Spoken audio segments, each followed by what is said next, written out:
Hiya folks, the old fossil here.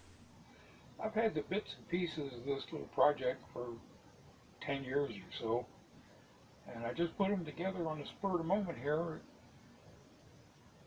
I had to ask myself two questions. First of all, why another Morse code video?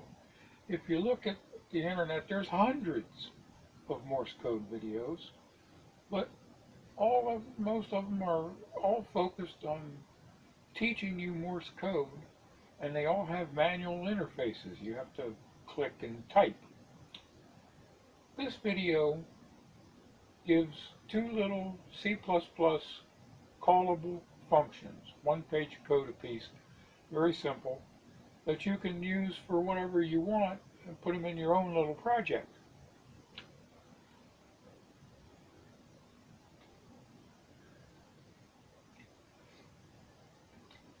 Now, Morse code has been around for over 150 years, going on 200 years.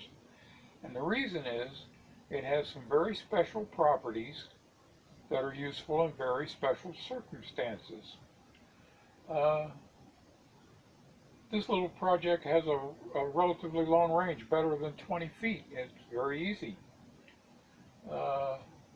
That's about 10 times farther than I can see a computer screen.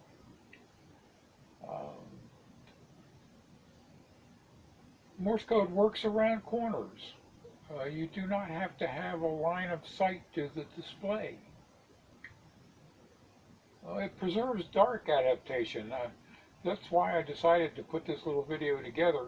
I had an astronomy project, and I wanted to keep track of battery voltage remaining and the memory remaining every minute or so, but I didn't want to have to look away from the telescope and lose my dark adaptation looking at a computer screen.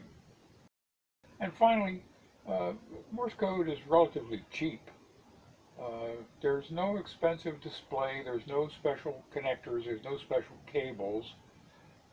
This one uses a $2 speaker and a regular old 2-wire cable. This is the schematic. The Morse code transmitter drives two things, a little buffer amplifier for the speaker itself, because you don't want it to load down the peak detector that converts the tone, Morse code tone itself, into just a pulse width modulated waveform of dots and dashes. Two little Arduino clones. I use Adafruit Metro Minis and $2–3 worth of junk box parts. I suppose I should say something about the peak detector. The design trade-off for a peak detector is between the ripple across the top of the pulse and the delay when the falling edge crosses the threshold. Figure shows a ratio of about 10 to 1. It's usually okay. The top ripple is only like 10%, and the delay is maybe 5 cycles of the waveform before it reaches 50%. So that's with the time constant of the peak detector equal to 10 times the period of the pulse wave. This is the breadboard. It's obviously a spur-of-the-moment project. So here it is running. The transmitter's on the left, the receiver's on the right. Transmitter puts out the printable character and the dit-dot pattern. Receiver just puts out the printable character it decodes.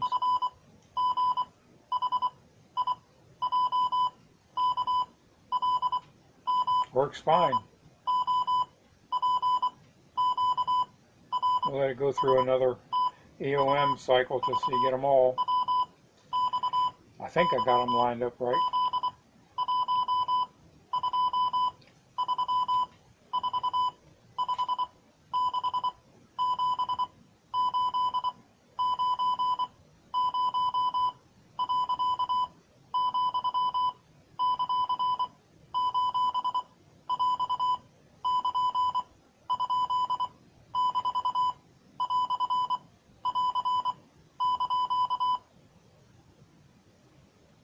There we go.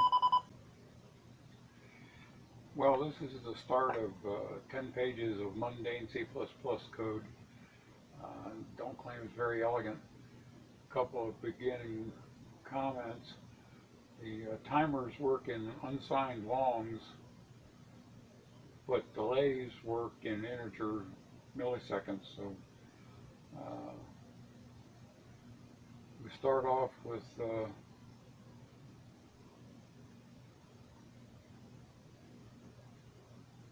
the basic idea has two big arrays. One is a character array of the symbols that actually get written out to the typewriter.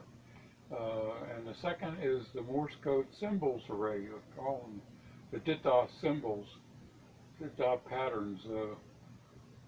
This is a string array with small d's for dots and large d's for dashes. These two arrays have to stay conformed. That is, the same index value better give you the right printable character and the right sound pattern. The loop for the transmitter just runs through all the indexes in the arrays and prints the typewriter character, and then calls the transmit array, which is called DITA, for the sound symbols.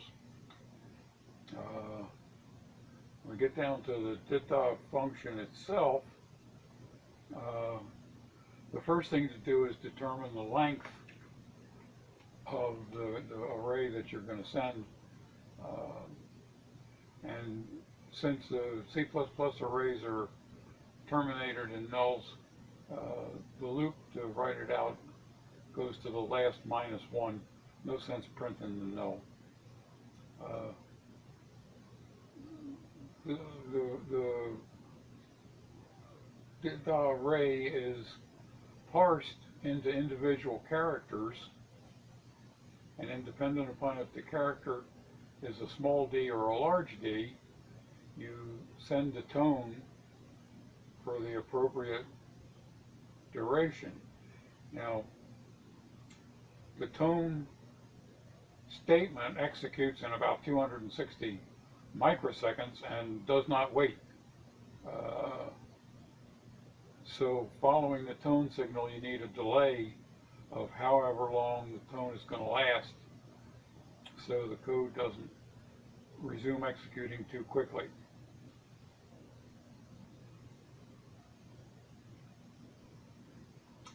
When the entire loop of all whatever, at the very end of it, you stick in the enter word delay and return.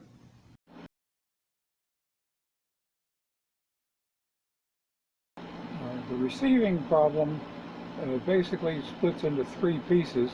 First, you have to examine the pulse detector output and convert the tones into pulses of varying lengths. Second, you have to match the pattern of those tones, the dots and dashes, to the patterns of one of the string array.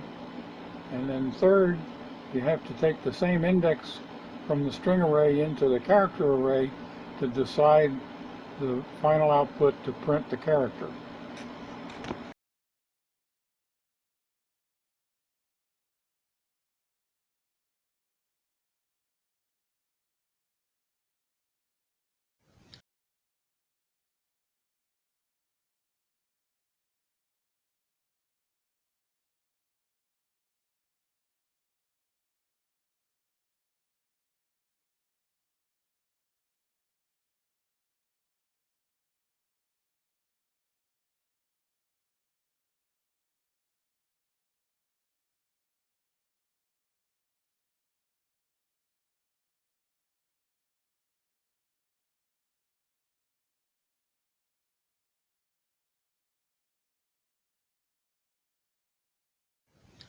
This is the first page of the main loop and consists mostly of the do it process, which runs once every time the interrupt handler detects a change.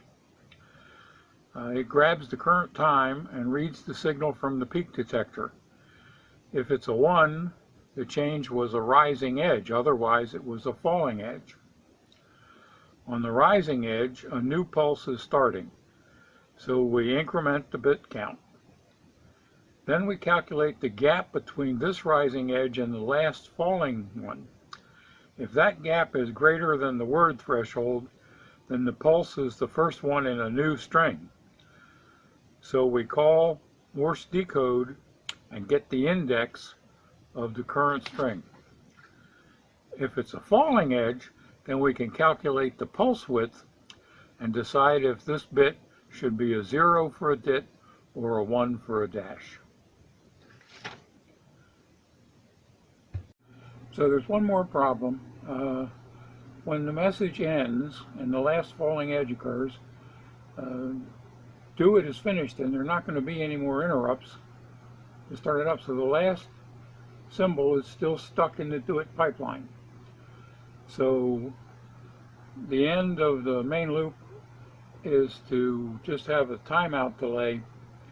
If nothing has happened for longer than a word delay, we get the index of the pulse that's in the pipeline, and a normal output just prints the character and then prints the EOM message flag. The Morse decode routine is just a brute force decode of the bit status of each symbol. It's a switch on case of the length of the pulse train, and for the first 3 pulse lengths, all of the binary possibilities are there, but by the time you get to length 4, that's 16 binary possibilities, and there's only 12 of them used in the Morse code. So if you go through those 12 and don't reach a match, you return an error flag index, whatever you choose. I just chose 49, the last array element, but you can use anything you want.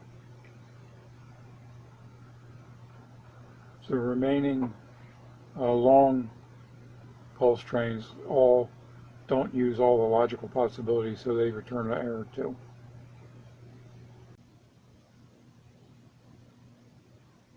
The warm feeling outputs are just to help in debugging. There's a warm feeling output flag, which is 0 for just a regular output. If you set it to 1, you can follow the of rise and fall. If you set the flag for 2, you can read the times between the gaps in the pulses and the pulse width. If you set it at 3, you can watch the actual decode and the bits that have resulted from each little dit or dash. Greater than 4, I just made for convenience. It'll list whatever you want that has nothing to do with the execution, skips the execution as a matter of fact. So the warm feeling outputs come in several pieces. There's one on the rising edge, there's one on the falling edge, and then there's an all-together for 4. Okay, there you go. 2 little routines to let you transmit and receive Morse code, and you won't even have to memorize it. Thanks for watching.